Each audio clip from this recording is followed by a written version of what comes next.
L'assurance des spirites et théosophes, en leur congrès, est un fait humain de première grandeur. Ces hommes de bonne foi n'en sont plus à discuter sur les faits, mais sur l'interprétation des faits. Or, je n'ai jamais vu de tels faits, et je ne suis point curieux d'en voir. Et vous, qui me lisez, de même. Situation singulière, et qui fait scandale aux yeux des honnêtes spirites et des vertueux théosophes. Sans aucune ironie, je veux écrire ici que ces nouveaux croyants, autant que je les connais, sont à mes yeux parmi les plus purs, les plus justes, les plus pacifiques des hommes. Je ne crois point qu'ils cherchent jamais à nous tromper. J'irais même jusqu'à dire que leur religion est bienfaisante et au fond vraie. Cependant, je ne crois point ce qu'ils racontent, et je ne m'en soucie point. Je pense même, sans aucune réserve et sans la moindre nuance d'incertitude, qu'il y aurait désordre et menace d'injustice, si leur méthode de croire et de penser s'étendait beaucoup.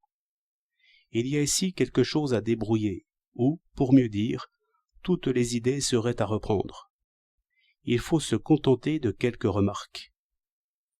L'ordre humain est vacillant, il change sous le regard. Si je ris à l'enfant, il me rit. L'importance jette le timide hors de lui-même.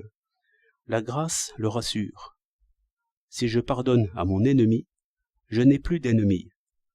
En revanche, le soupçon aussitôt fait naître la fraude. L'amour trouve toujours ses preuves, et la haine aussi. L'enthousiasme cherche la paix et fait la guerre, et la justice en armes équivaut à la pire injustice. Cependant, la faim, la fatigue et le sommeil disciplinent sans peine ces humeurs changeantes. Le travail les règle, l'échange les soumet, et on revient, par la nécessité, à un ordre supportable qui est la revanche de Sancho. Cela n'est point le signe que nos plus nobles rêves seront réduits à l'existence animale.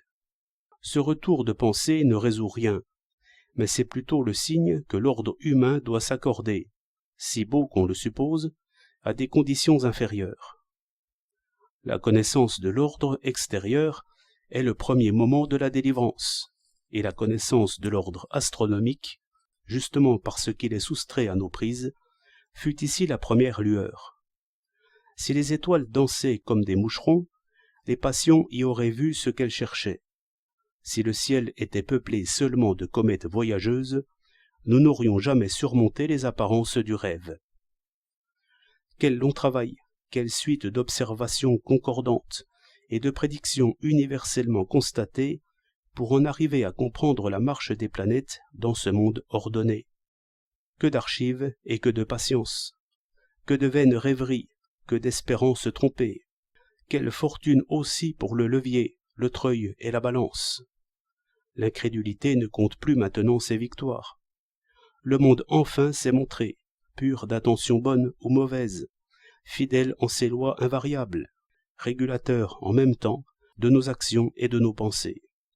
Il est strictement vrai de dire que le miracle était l'ordinaire, au temps où l'on interprétait naïvement l'ordre extérieur d'après l'instable et flexible ordre humain.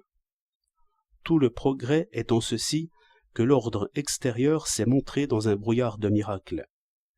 Tous les miracles se montrent encore dans la première apparence. Nous rêvons comme au temps d'Hector et d'Énée, et les étoiles tournent d'est en ouest, pour nous comme pour eux. Mais c'est l'interprétation qui fait la différence des pensées. Que nous tenions ferme à cette mécanique préjugée qui a déjà expliqué tant de miracles, cela peut se comprendre. Et nous commençons même à soupçonner, d'après le travail des siècles, que constater sans comprendre, ce n'est pas encore constater.